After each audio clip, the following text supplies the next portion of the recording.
TNPSC combined technical service எக்ஸாமில் இருக்க electric circuit analysis தான் பார்க்குறோம். அடுத்து வந்து நம்ம பார்க்குறது குரூப்பிங் ஆஃப் இண்டக்டர்ஸ்.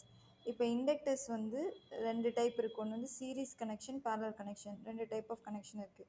இப்போ சீரீஸ்னால் பக்கத்தில் கனெக்ட் பண்ணியிருந்தால் அது சீரீஸு. ஸோ இது வந்து L1 ஃபஸ்ட்டு இண்டக்டர், இது வந்து செகண்ட் இண்டக்டர். இது வந்து எப்படி கனெக்ட் பண்ணியிருக்காங்கன்னா, ஒரு எண்டு வந்து positive terminal of the battery, இன்னொன்று வந்து negative terminal of the battery.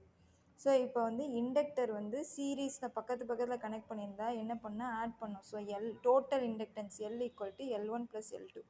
பேரலல்னால் இந்த மாதிரி பேரலாக இருக்குது, இதுக்கு பேர் பேரலல் காம்பினேஷன் சொல்லுவாங்க. ஸோ இந்த மாதிரி இருந்தால் நம்ம என்ன பண்ணுறோம்னா மல்டிப்ளை பண்ணுறோம். L = L1 × L2 / L1 + L2.